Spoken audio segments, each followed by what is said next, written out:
Si vous nous retrouvez à l'instant, vous avez certainement fait le meilleur choix. C'est celui de regarder votre chaîne de télévision Info TV. Nous émettons à partir de Yaoundé. C'est la capitale du Cameroun, 7 jours sur 7, 24 sur 24. Nous sommes basés au quartier Efoulan, descente Efoulan, à côté de la gendarmerie. Vous êtes en direct sur Jeudi Spiritualité. En ouverture, nous vous l'avons dit, ce matin, nous marquons un arrêt majeur. Un arrêt très important pour évoquer le cas des repas nocturnes.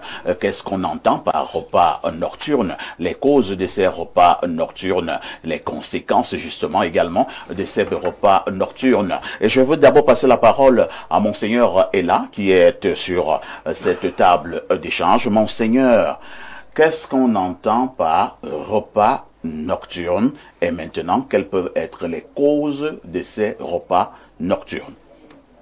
Okay, tout d'abord, comme vous avez lu des questions, si vous permettez, je voudrais répondre à une question puisque la télé est sensible. Tout à fait. Je tiens d'abord à dire aux gens que là où je suis dans l'église orthodoxe de l'unité. Et ayant pour pape, le pape Jean-Pierre Ier, notre siège est à Bruxelles. Et je suis licencié en philosophie et en théologie, décerné par le pape lui-même, par sa signature pontificale. Et maintenant, donc, moi, en tant qu'homme, je suis un technicien d'agriculture de formation et un docteur de la médecine africaine.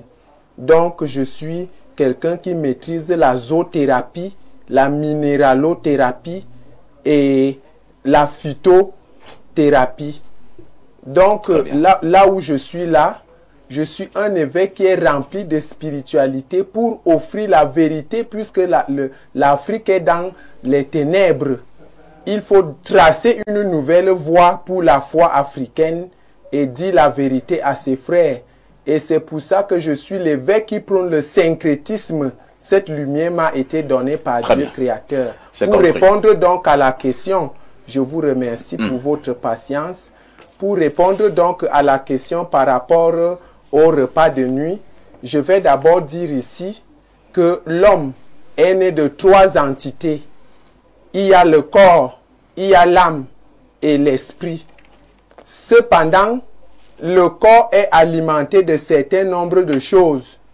L'âme est alimentée de certains nombres de choses. Et l'esprit aussi est alimenté de certains nombres de choses. Ça, c'est pour les gens qui ont fait l'école de la spiritualité qui peuvent me comprendre. Dans le cadre des couches de nuit... Et pour nous qui n'avons pas fait l'école de la spiritualité, parce que tout le monde qui nous écoute là n'a pas fait l'école de la spiritualité. Nous parlons donc pour tout le monde. Ils vont étudier. En ce temps-là, ils vont étudier. S'ils n'ont pas fait l'école, ils vont profiter de ce que je vais sortir comme connaissance. Très bien. Cependant donc... Lorsque l'homme dort, l'homme a ce qu'on appelle le corps éthérique. Le corps éthérique, c'est un corps qui quitte du corps mortel pour aller à l'au-delà. En ce temps-là, on parle des rêves. Puisque quand tu rêves, le corps éthérique est quitté du corps charnel pour voyager dans l'espace. Et lorsque le corps éthérique voyage, si ça fait que ton organisme n'est pas chargé de certaines entités spirituelles, au retour de ce corps, pour rejoindre le corps charnel, il peut avoir beaucoup de problèmes. Puisque lorsque vous avez des repas de nuit, c'est ce que le corps éthérique a voyagé, a consommé pendant les voyages. Et c'est ça qui cause donc problème pour les repas de nuit. Donc, vous avez consommé, le corps éthérique a consommé des entités néfastes pendant son voyage et a rejoint le corps charnel. Cependant, ça cause donc problème. C'est pour ça qu'un homme qui a fait une spiritualité profonde résume comme moi que l'imposition de main ne suffit pas, la prière ne suffit pas, l'huile d'olive ne suffit pas. Pour résoudre donc ce problème, il faut une haute spiritualité. Il faut que la personne qui résout le problème que le corps éthérique a voyagé soit aussi à mesure de voyager dans ce monde-là. puisque lorsque nous soignons les hommes, il y a certaines maladies qui sont sur la chair que le simple traitement peut traiter. Il y a certaines maladies qui sont dans le monde éthérique que seul le traitement ne peut pas traiter. Il faut aller dans le monde éthérique. Il y a d'autres maladies qui sont sur l'arbre. Donc, il faut savoir prendre ces entités et mettre sur le corps charnel et prier et trouver la solution. Voilà ce que je peux d'abord dire. Merci, Monseigneur, pour ce premier jet, pour cette première prise de parole concernant notre sujet principal inscrit à l'ordre du jour ce jour, Bertrand Chouinkam. Ils sont nombreux qui vous contactent depuis des années. Ils sont nombreux qui se plaignent de ce que je passe le temps à manger dans les rêves. Oui. Je mange dans la nuit. Certains disent que c'est une affaire très compliquée. Quel est le regard que vous jetez justement sur ce que nous appelons ce matin les repas nocturnes? Déjà, je voulais dire à l'endroit des téléspectateurs en tant qu'un prince que nous, dans la tradition, nous soignons ces repas de nuit de façon assez simpliste. Moi, ça fait 25 ans que je soigne, j'ai pas besoin de me vanter dessus. Il en existe comme ça une kyrielle, une ribambelle, une octova, une pléthore de plantes médicinales issues de notre pharmacopée capable de tordre le cou au repas de nuit, aux couches de nuit et aux signes, quelques dégâts que ça peut causer. C'est par exemple le cas du Mindimonzon. Vous connaissez le Mindimonzon? Non, oui, c'est carrément un contre-poison, faut-il le savoir. Vous connaissez les feuilles de laurier? Non, avec les feuilles de laurier, on peut se purifier, tant sur le plan physique que sur le plan métaphysique. Vous connaissez le sort, non? Les sorts, c'est un contre-poison. Les sorts, bien sûr. Les sorts, que ça soit un poison mystique ou un poison naturel, oui. Le miel aussi est un contre-poison. Les cingans aussi, c'est un contre-poison. On a par exemple le roi des herbes, on a la gelée royale. Parce que dans la ruche, il n'y a pas que du miel. Le miel est le dernier produit de la ruche. Dans la ruche, il y a des produits comme le populis, comme la gelée royale. Il y a tellement de choses. L'acide d'abeille, il y a même le dard d'abeille qui est un contre-poison. Il y a même le ndon, il y a la gelée royale. Tellement de produits capables de tordre le cou aux formes de poison. Donc, lorsque vous subissez les repas de nuit, mettez dans votre tête qu'il s'agit des repas sataniques. Il s'agit des poisons mystiques, faut-il le rappeler. C'est une forme d'envoûtement. Vous vivez dans une voûte. L'envoûtement, c'est une vie dans la voûte. Vous êtes dans une prison maléfique, pour ne pas dire une prison mystique. Vous êtes dans une ritournelle du désespoir. Donc, lorsque vous prenez déjà les repas dans la nuit, mettez dans votre tête que vous avez été empoisonné de façon mystique. Et les signes sont légion. Comment est-ce qu'on fait quand on a mangé dans la nuit? On se souvient quand même qu'on a mangé dans la nuit. Mais on a quand même quelques signes et manifestations. On a un ventre qui est un peu ballonné et le ventre est un peu ballonné. Vous partez à l'hôpital, on fait des analyses, on ne voit rien du tout. Chaque temps qu'on fait des analyses, vous avez toujours l'impression d'avoir un mal, mais on ne voit pas ce mal. C'est comme s'il y avait un ballon sur votre ventre. On assiste à la faiblesse sexuelle chez la femme. Elle est frigide, elle ne ressent rien pendant les rapports sexuels. Il y a des fuites de mémoire. C'est-à-dire, on vous dit un truc maintenant, 5 minutes plus tard, vous avez déjà oublié cela. Et lorsqu'on subit les repas de nuit ou les couches de nuit, votre montre s'arrête toujours aux jeunes jumelles. Et lorsque vous passez devant une concession, le chien, lui, sait déjà que vous avez des esprits maléfiques à vous. Le chien aboie, même sans avoir vu votre faciès, le chien sait déjà que voilà un mauvais esprit qui passe à côté. Vous développez aussi des kystes, des myomes. Il y a une perte carrément d'appétit et ça donne la malchance. Les mains sont percées. Toute activité que vous menez, rien ne passe. Même en pleine réunion familiale, quand vous devez la mort, dit c'est pas l'heure des divers. Personne n'a envie de vous écouter. Et ça vous donne la malchance, l'esprit de rejet. Si vous êtes dans un mariage, vous serez incompris, votre femme va carrément partir. Et si vous vous amusez, vous allez mourir, passer des vies à tes pas. Une sensation de faiblesse. Et il y a tellement de choses qui arrivent un peu dessus. Mais quelles peuvent être les causes relatives au repas de nuit? S'il y a un repas de nuit, si on arrive à vous flécher, c'est un mauvais sort. Si ça arrive, ça veut dire qu'il y a eu ouverture. Pourquoi est-ce qu'il y a ouverture? Vous savez pourquoi les musulmans font l'ablution avant de faire la prière? Non. C'est-à-dire, on dit, j'ai entendu, il va peut-être revenir dessus tout à l'heure, j'ai entendu, j'ai les orifices. L'homme a 9 orifices en lui, parce que l'enfant fait 9 mois dans le ventre avant de sortir, non? On dit, faut vous, le chef des 9. Parce que 9, c'est la sagesse. On a 9 notables, non? L'enfant fait 9 mois dans le ventre. L'homme a 9 orifices en lui. En réalité, pour méditer, pour prier, il devait nettoyer les 9 orifices. La femme en a 12, comme dans la rose, quoi. 12 orifices, parce qu'on ne va pas citer ces orifices ici, mais la femme a 12 orifices en elle. Elle devrait se purifier en nettoyant ses orifices. Mais qu'est-ce qui fait en sorte qu'aujourd'hui on subisse de telles formes d'envoûtement? Parce que nous ne marchons pas, nous ne sommes pas clairs. Alors, une femme qui a donné sa virginité à un rosicrucien, vous ne voulez pas qu'elle subisse des coups de nuit, puisqu'elle a déjà ouvert le cardinal de la porte des ténèbres. Parce que la femme qui est vierge, elle peut fuir le danger, mais celle qui est déviergée, elle a donné sa virginité à un rosicrucien, à un franc-maçon, à Parfaïs. Elle a non, pas à Parfaïs. Bon, pas Parfaïs. c'est à tout le monde. C'est un mauvais exemple. Ouais, un mauvais exemple, bien sûr. Elle a donné à n'importe qui. Donc la femme qui est DVG a plus de malchance de contracter des phénomènes paranormaux par rapport à celle qui est vierge. Il y a aussi des individus qui ont des dettes mystiques. Combien de personnes vont au village et de temps en temps rembourser leur dette mystique? C'est-à-dire de temps en temps tu vas au village et combien coupent les chèvres, taillent les poules pour aller au village de nourrir les ancêtres. Ceux qui sont nés de nouveau vont nous dire ce sont des mauvaises choses. Mais rien ne t'arrive de façon fortuite. Lorsque quelque chose t'arrive, soit c'est ta faute, soit c'est la faute de tes parents. Mais toujours est-il, il y a eu ouverture quelque part. Très bien. Toujours est-il qu'il y a eu ouverture quelque part. Quand quelque chose arrive, soit c'est de votre faute, soit c'est de la faute à vos parents. C'est pertinent, hein, ce que vous venez de dire là. Et on va passer la parole à Todd. Oui, Bertrand, une dernière chose. Une dernière chose. Si vous avez un enfant à la maison, il faut de temps en temps tester les compétences de l'enfant. Lesquelles? Vous lui donnez par exemple un prunier de planter. Si vous vous rendez compte que 2 mois plus tard, le prunier a séché, c'est un mauvais signe. Si vous achetez le pigeon à l'enfant, 3 semaines plus tard, le pigeon a disparu. C'est un problème. Vous lui achetez peut-être une poule, ça ne germe pas. Tout ce que l'enfant plante, ça ne germe pas. Commencez à prendre des mesures curatives. Cet enfant est sous emprise et ça peut être fatal pour lui. Todd, nous parlons donc des repas de nuit, des repas nocturnes.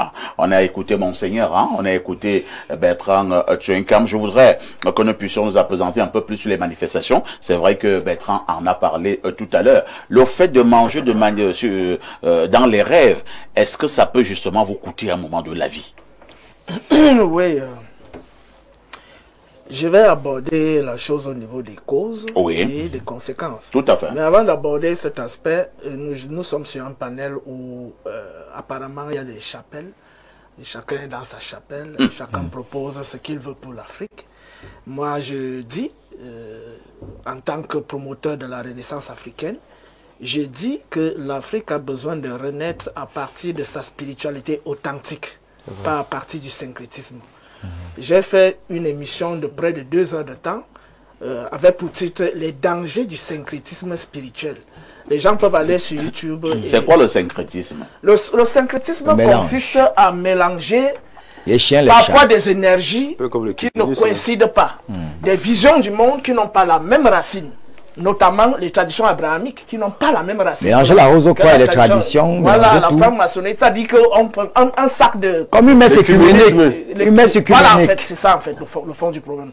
Or, ne peuvent être conjointes que les choses qui sont issues de la même racine. C'est-à-dire une racine commune. Donc, la racine des thèses abrahamiques, des religions abrahamiques, des sectes abrahamiques, n'a pas une même racine commune que celle africaine. Il est vrai aujourd'hui qu'il y a beaucoup de tendances intellectuelles qui veulent dire non, Abraham était noir, Jésus était noir, que la Bible est africaine, machin. Il faudra bien qu'il y ait un débat face à 2 techniciens qui peuvent être confrontés sur ce sujet-là, pour mettre de la lumière sur ce sujet. Parce que ça prête aussi à beaucoup de confusion dans les réseaux et sur les plateaux de télévision. Ça, c'était un point de vue qui est le mien, que l'Afrique doit renaître à partir de sa spiritualité authentique. Et non à partir du des mélanges, voilà. Donc, maintenant, pour répondre à la préoccupation qui est celle d'aujourd'hui, les premières causes, il y a plusieurs causes pour les repas de nuit. Il y a la cause psychologique. Si par exemple le soir tu n'as pas mangé, tu as faim, la nuit forcément tu vas te retrouver en train de manger. C'est un peu comme quelqu'un qui a besoin d'argent et qui se retrouve la nuit avec beaucoup d'argent. Ou quelqu'un qui a vu une petite qui lui plaisait en journée et puis ça se répète dans le rêve, il se retrouve dans des ébats sexuels avec cette fille. Donc il y a cette première cause, la cause psychologique. Si quelqu'un a fait par exemple du matin jusqu'au soir et la personne s'est couchée affamée, forcément, le cerveau humain va se rattraper. Il a tellement pensé à la nourriture. Voilà, va se rattraper dans les rêves. Là, c'est pas forcément négatif. Donc, on peut se retrouver en train de manger tout simplement parce que c'est un transfert, c'est-à-dire, on appelle ça combler le besoin qui n'a pas été accompli pendant la période d'éveil. Maintenant, il y a un deuxième volet qui est plutôt bon. On peut manger la nuit, on peut se retrouver en train de se faire nourrir dans les rêves. Mais par qui? Par les ancêtres. On peut être malade et nous avons l'assistance des ancêtres. Moi, j'ai eu des visions comme celle-là où il y a eu des moments où je me sentais vraiment mal en point. J'avais mal partout, des courbatures, des endroits du corps qui me faisaient mal. Et puis la nuit, on m'a reconstitué. C'est-à-dire à travers des plantes, on m'a lavé avec des plantes, on m'a massé, on m'a fait manger des choses. Quand je me suis levé le lendemain, j'étais comme... Vous sautiez comme une tisse. Je sautais comme une tisse. Effectivement, c'était une thérapie pour moi. Et ce n'était pas une illusion, c'était quelque chose. C'était même une initiation en fait. Donc il y a ce volet-là que le frère Tchouengam n'a pas mentionné. Donc il faut prendre en considération. Donc il y a le volet psychologique qui n'est pas négatif. Il y a le volet thérapeutique qui n'est pas négatif. Maintenant, il y a deux autres volets qui sont négatifs. Lorsqu'on ne parvient pas à vous atteindre en journée, l'ennemi ne parvient pas à vous atteindre en journée. L'ennemi vient vous visiter la nuit pour voir si vous avez des ouvertures spirituelles. Les ouvertures dont il a parlé. Parmi les ouvertures, il y a une extrême colère. Tu t'es couché vraiment étant très en colère. Ou alors tu t'es couché étant impur. Ou alors tu as entretenu un rapport sexuel avec une femme qui a des ondes négatives. Oui. Donc on cherche. Ou alors tu avais fait du mal à quelqu'un. C'est ça. Il y a tellement d'ouvertures. Et à travers ces ouvertures, il vient donc la nuit pour t'empoisonner. Et c'est un empoisonnement mystique, effectivement, qui peut provoquer des maladies, des blocages et parfois des énergies négatives que tu vas transporter partout où tu vas. Il y a maintenant un autre qui est plus dangereux, c'est-à-dire pour les petits-enfants de 0 à, je crois, 5 ans, qui ont encore l'ouverture d'esprit de voir le monde visible et le monde invisible. Il a cette ouverture qui peut lui porter préjudice parce que les mauvais sorciers, c'est-à-dire les serviteurs de Satan, peuvent venir l'envoûter et lui donner l'hibou. Et à partir de ce moment, c'est-à-dire lui donner la chair humaine avec d'autres compositions, et à partir de ce moment, le hibou viendra chaque soir pour l'appeler et sortir.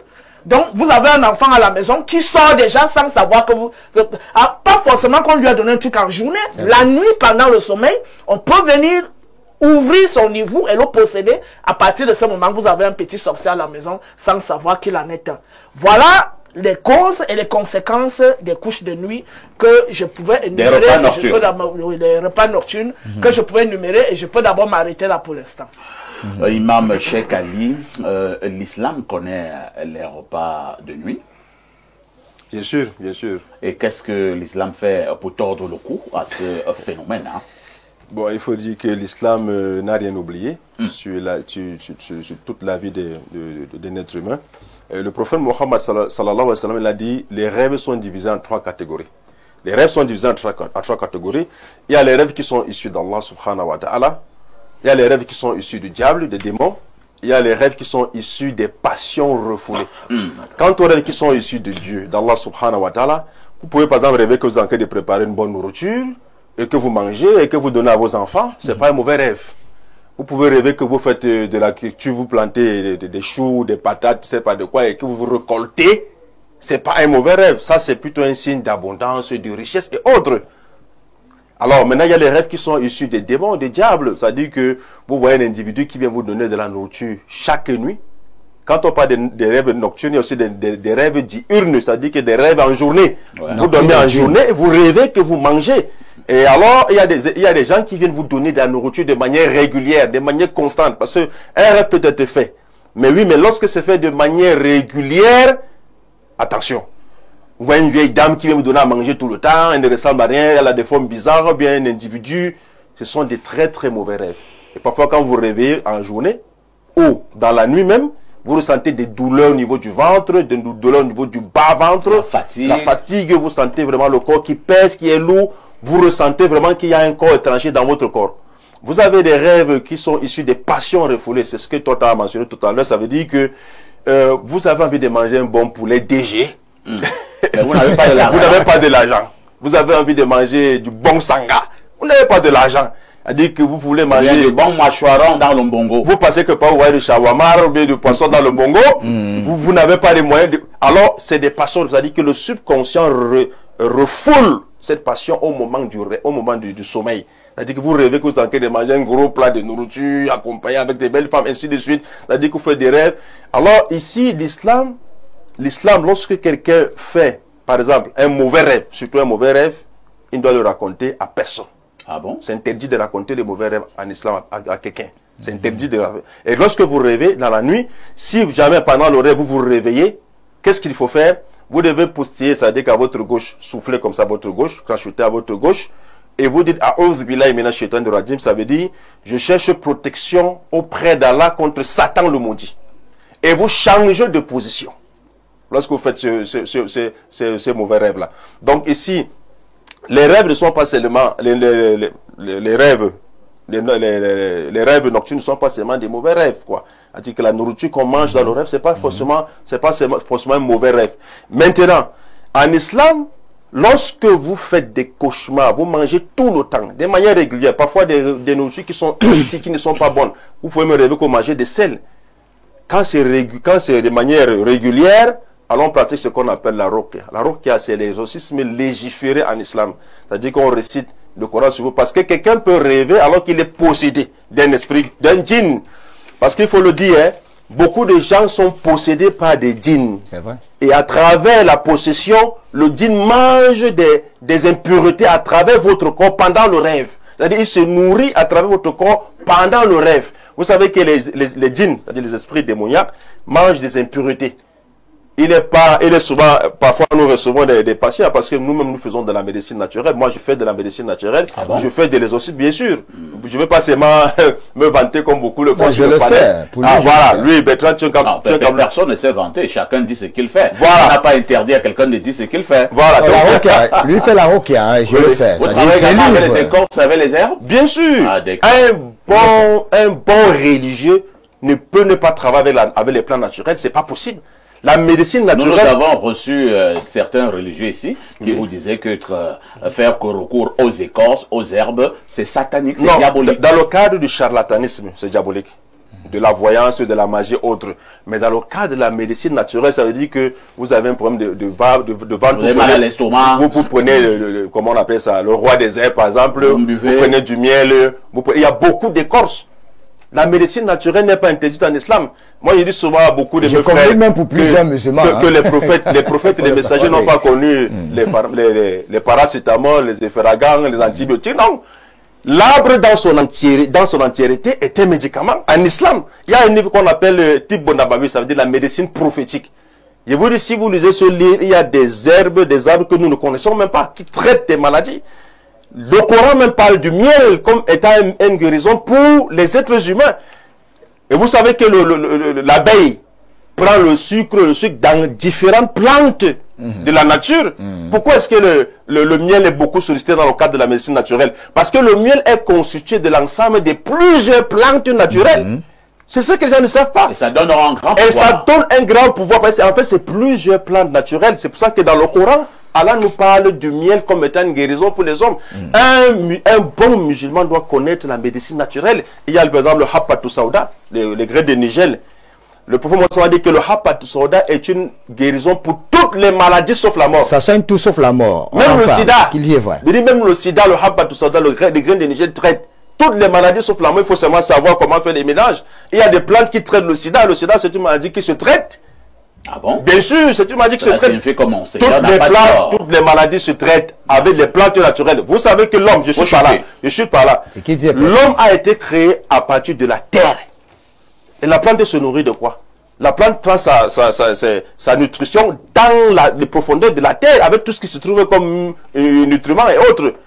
Donc l'homme, le meilleur médicament pour l'homme, c'est les plantes naturelles. Donc ici, il n'est pas question de dire que non, c'est interdit, c'est pas interdit dans l'islam. Mais lorsqu'on change l'orientation de la plante pour en faire des pratiques mystiques, c'est dangereux. C'est où c'est dangereux. Alain Douk, nous allons légèrement évoluer dans le cadre de ces échanges. En préparant cette émission, je suis tombé sur un initié qui me disait en off, tu sais parfait, il y a plusieurs manières de vous initier dans la sorcellerie. On peut vous initier de manière consentante, tout comme on peut vous initier de manière pas du tout consentante. Je vous demande ça veut dire quoi? Il a pris l'exemple de cette affaire des rêves. Il me dit que on peut venir par exemple de temps en temps, bien de manière régulière, comme le disait tout à l'heure l'imam, vous donner à manger, et surtout il disait la viande, ou bien du vin rouge. Il dit que c'est déjà une manière de vous initier à la sorcellerie. C'est vrai ou bien c'est faux? Et vous pouvez maintenant à un moment donné, vous voyez votre enfant meurt. On dit que non, vous avez tué votre enfant. Vous ne savez pas que vous avez tué votre enfant, mais il paraît que de manière involontaire, vous étiez déjà dans une réunion de sorciers. J'en viens. Je vais d'abord commencer dans mon propos liminaire avant de revenir à ta question. essayer d'élaguer un certain nombre de choses qui ont été dites pour que ça ne reste pas dans l'esprit de nos téléspectateurs. Vous savez, il ne faut pas avoir les prétentions des choses dont on a, que nous seuls, la seule prétention. Parce qu'il y a des sujets qui ne se discutent plus entre les gens qui savent, quel que soit le bord de la science. Aujourd'hui, il a admis que la race matricielle, c'est la race noire. D'accord? Même en génétique. Toutes les autres races sont sorties de la race matricielle qu'est la race noire. Et il y a des documents, des faits irréfutables qui démontrent que même aujourd'hui où nous avons les leucodermes, les caucasiens, leurs ancêtres sur les espaces en question, c'était des noirs. C'est des faits. Nous avons l'homme de Gribaldi dans la zone de l'Italie, nous avons Tchedaman du côté de la Grande-Bretagne, etc. Jusqu'au 19e siècle, ici tout à côté, l'histoire documentée, il faut se cultiver. Reconnaissez que la bande de terre que nous appelons le Proche ou le Moyen-Orient aujourd'hui, ben, c'était une partie de l'Afrique, tout simplement. On l'appelait l'Afrique du Nord-Est. Et quand vous rentrez, il y a toute une documentation historique et archéologique pour vous démontrer qu'en réalité, tous les habitants de cet espace étaient des Noirs. Il faut arrêter les plaisanteries. Donc on vient à dire que le peuple d'Israël antique, c'était des Noirs et que le Christ était noir. C'est des faits. Il y a des faits. Pour ceux qui cherchent sur le sujet, ça ne se discute plus. D'accord? Je dis ça, je dis que, je l'ai toujours dit sur ce plateau, il y a une histoire humaine commune. Parce que nous descendons, d'ailleurs il y a des études scientifiques qui l'ont démontré, que toutes les langues existantes dans le monde ont une racine commune. Ça vient attester la thèse selon laquelle nous avons une origine commune aussi. Cet aspect linguistique. Donc, si nous avons donc une histoire commune en tant qu'humains sur la Terre, ça veut donc dire qu'il y a un héritage civilisationnel commun, et même dans le monde de l'occulte. Donc, d'où la possibilité de justification d'une certaine volonté d'harmonisation à ce niveau-là, ou alors de syncrétisme. Mais j'ai toujours dit que dans le cadre de ce qui constitue ce que j'appelle, non pas la religion, j'insiste là-dessus, je suis dans la spiritualité, je suis anti-religieux. Dans le cadre de ce que j'appelle la foi chrétienne et biblique, il n'y a pas de syncrétisme possible. Parce que le Dieu de la Bible, c'est un Dieu qui veut l'exclusivité. Donc, on est chrétien. Et on sert ce Dieu, c'est exclusif. Si on ne l'est pas, on le récuse. Parce que quelqu'un qui vous dit qu'il est le chemin, il est la vie, il est ceci, il est cela, c'est des prétentions à l'exclusivité. Soit vous faites avec lui, soit vous le rejetez. C'est aussi simple que ça. Il n'y a pas de syncrétisme possible. Maintenant, je reviens à ton sujet parfait. Oui. Bien, justement, des initiations par voie onirique, ça se fait. Parce que quand vous êtes dans la sphère de la sorcellerie, de l'occulte, c'est la sphère de l'invisible. Sur la terre, telle que tu la vois, tout n'est que fréquence, tout n'est que vibration. Et tout ce qui se passe dans le monde occulte, en réalité, se passe aussi au niveau vibratoire, au niveau des fréquences. Quand vous dormez, quel est l'état dans lequel vous dormez? Quelqu'un l'a dit sur le plateau, vous dormez avec un certain état mental, un état émotionnel. Pour chacune des émotions, sachez que ça correspond à un niveau de fréquence, de vibration bien indiqué, bien spécifié. Alors si ce sont des mauvaises disposition mentale, spirituelle que vous avez au moment où vous allez au lit, vous êtes donc sur des mauvaises fréquences et vous êtes donc vulnérable. À ce moment-là donc, puisque vous êtes vulnérable, les sorciers peuvent donc, au travers de votre corps astral, votre corps onirique, puisque vous êtes sur une fréquence qui vous rend vulnérable, vous attaquer. Et on peut de même dans la sphère onirique, parce que les gens ne comprennent pas qu'en réalité, il y a toute une vie dans la sphère invisible, et que des choses qui se passent dans la sphère visible peuvent aussi se passer à ce niveau-là. En fait, même ce qui se passe la plupart du temps dans la sphère ostensible, visible, n'est que le reflet ou les répercussions en réalité de ce qui s'est passé dans cette sphère-là. Alors, parfait, si vous rêvez qu'on est venu vous donner de la viande pendant le sommeil, attention. Non seulement c'est un empoisonnement, mais ça pourrait être aussi une initiation à la sorcellerie. Mais justement, sachez qu'au niveau d'un certain nombre de fréquences aussi, Dieu, le Dieu souverain, ou la cohorte des entités positives qui travaillent avec lui, peut agir sur un certain nombre de fréquences aussi dans l'onirisme, dans les rêves, pour communiquer avec vous. Et je pense que quelqu'un aussi l'a dit. Parce que vous savez que plusieurs tout ce qu'on appelle la prophétie en réalité, les rêves prémonitoires, etc., sont fondés sur le fait que vous recevez des révélations, vous recevez des songes qui vous disent des choses bien spécifiques, qui vous présentent l'avenir de façon claire. Parfait, tu vas arriver ici le lendemain, etc. Il va se passer ici, tel collègue va faire ceci, ne prend pas. Parfois, on montre clairement une journée à l'avance, un événement ou un incident qui aura lieu, je sais pas moi, dans 3 mois, 6 mois, 1 an, 2 ans, clairement à quelqu'un, c'est-à-dire que lorsqu'il revit la situation, il dit, mais je l'avais vu en rêve. Donc Dieu aussi utilise un certain type de fréquence pour communiquer avec vous. Autant il y a des fréquences sur lesquelles le diable, parce que vous êtes mis sur des fréquences en question, de par vos dispositions spirituelles, mentales, etc. Le diable, les sorciers et toutes des entités négatives peuvent donc aussi vous attaquer parce que vous êtes vulnérable à ces moments-là. Vous êtes attaqué parce que justement vous êtes sur les mauvaises fréquences. Tant que vous êtes sur des bonnes fréquences, un bon rayonnement, une puissance du corps éthérique, vous n'êtes pas sur des fréquences qui permettent que ces gens-là viennent vous nourrir occultement. Et parfait. Est-ce que tu savais que des choses simples, ils ont cité une panoplie de choses et je salue Bertrand pour cela. Même la simple huile de palme. Les gens ne savent pas qu'en réalité, tout fonctionne selon des codes. La simple huile, au-delà même de la prière, aller au lit en ayant prié et remis son sort au Seigneur, au-delà de cela, même si vous n'êtes pas un prieur, le simple fait d'avoir consommé de l'huile de palme, tout simplement en allant au lit, ou la panoplie, notamment le miel dont parlait Bertrand tout à l'heure, ça vous met à l'abri de ce type d'attaque. Merci. Il y a Monseigneur qui veut absolument réagir. Monseigneur, vous avez été, je ne vais pas dire attaqué, mais on est revenu sur vos propos tout à l'heure, notamment l'affaire